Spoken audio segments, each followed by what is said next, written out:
My name is Lucas Ruiz, and sadly or luckily for you, I am your last open interpreter speaker. I'm going to go ahead and remove my name tag. My timer will be counting up from 0. Are all my judges ready? Awesome. I'll go ahead and get started. There's trouble in Tumbleweed. Money seems to disappear into thin air because the whole town's run by crooks. The mayor is a fine man sent to build this town, but his favorite hobby is greed. Yes, there's trouble down in Tumbleweed. Welcome to the town of Tumbleweed, but this isn't any old Wild West town. It's run by greedy, selfish crooks. Throughout this story, we'll see how being greedy and dishonest ultimately doesn't pay off. In Inspector Incognito and The Kansas City Kid by Tim Kelly and Stephen Murray. Tumbleweed, tumbleweed, to think that Lily the Lilac, formerly of Seattle, is stuck in this one-horse town. Ugh. Beans for breakfast. You're broke, huh, Professor? What about your medicine show? I had a run of sour luck. My Indian princess ran off with the piano players. They took the dancing bear with them. What's a medicine show without a dancing bear? Unbearable. I've been eating and sleeping for free. The mayor says it's beans until I pay up. Looks like we're in the same buckboard, Professor. I'm as broke as you are. The mayor promised me I could operate a gambling concession.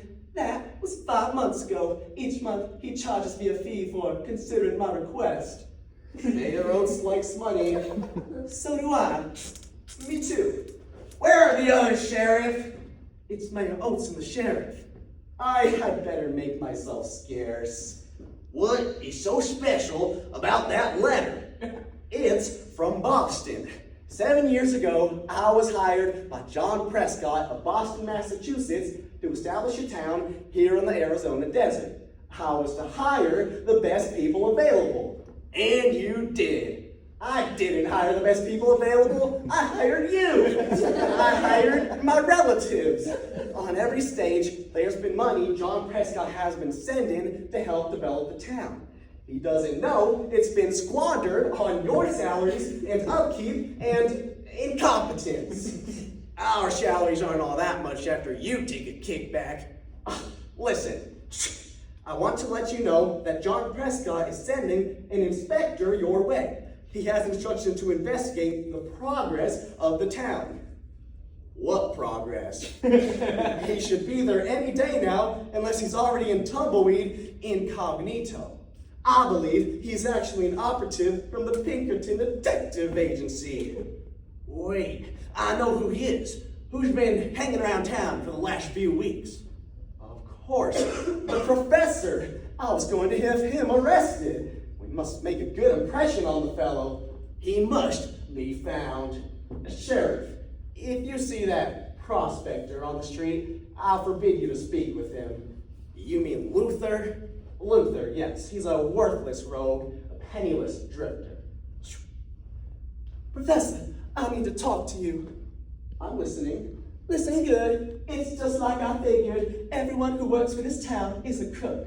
I overheard them admit it. The mayor called a meeting because some Pinkerton man is investigating Tumbleweed. They think you're him. Go along with the gag. Since they think you're the Pinkerton man, they can be played for suckers. They deserve it. Work it right and we'll both have enough money to get out of this town. They're coming back. Write something down. That'll make them nervous. They're a bunch of chicken heads. Dear Mr. Prescott, my dear friend, why didn't you tell us who you were? Just who do you think I am? A Pinkerton man. I can always tell a Pinkerton man when I see one. But I'm not a Pinkerton man. I'm John Prescott's nephew. I guess it doesn't matter that you know who I am. I've been sent here by John Prescott?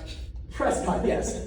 I have no money because the people I hired to work with me turned out to be thieves. They stole everything. Money? You need money? Compared to friendship, money is nothing. Each time we formally welcome you to Tumbleweed, I'm giving you a personally guided tour of the town. chickens in the jailhouse and dogs in the hospital. It all does seem a bit odd. The blueprints are quite impressive, but I didn't see the buildings.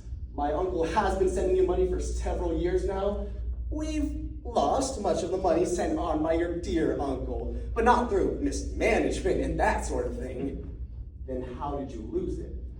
The Kansas City Kid, we've been robbed several times, always wears a bandana to cover his face. We can deal with him, but we wanted you to know why things have progressed so slowly. This is serious. My hands are dirty. I have a thing about dirty hands. Won't be long. What was all that about the Kansas City Kid? I've never heard of him. He doesn't exist. It's a brilliant idea, if I do say so myself. I'm not so sure he believed you. I've already considered he might be suspicious. So, the Kansas City Kid will make an appearance. He will rob the strongbox, and Professor Burns will see him do it. But there is no Kansas City Kid. But there will be.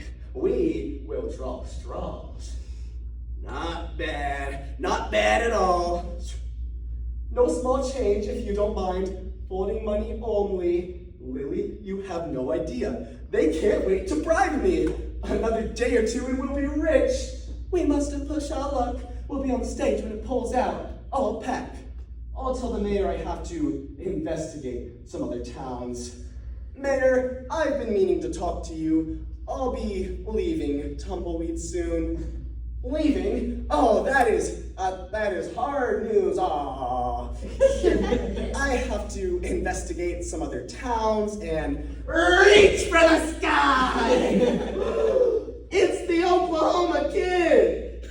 It's the Kansas City Kid. Hands up. Stay right where you are. Don't move till you count to 10.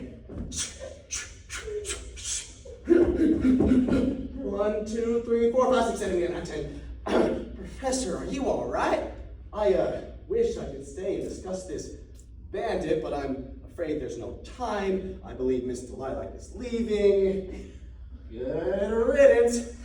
Worked like a charm. Hands up. This is a stick-up. I'm the Kansas City Kid and I'm in business. Huh? Oh, I knew it wouldn't work. What is this? The Kansas City Kid was just in here and took the strongbox. But that's impossible. The Kansas City Kid don't exist. In that case, who took the strongbox? See for yourself. Luther? That's right, Luther the prospector. Luther the desert rat. I can assure you, the strongbox is in safe hands. Mine. I am Luther John Prescott III. John Prescott is my grandfather.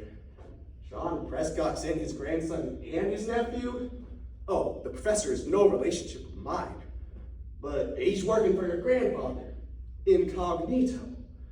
He lied. You've been swindled by the proprietor of a medicine show. Now listen, there'll be some changes made. You'll have to work hard to make up for all the money you've taken unfairly. Let's change the name of this town to Prescott in honor of my grandfather. And when people, years from now, ask how this town got its name, don't hesitate to relate this story of redemption and progress. Redemption and progress were the words they used as Prescott's motto and creed. There's no more trouble down in Tumbleweed.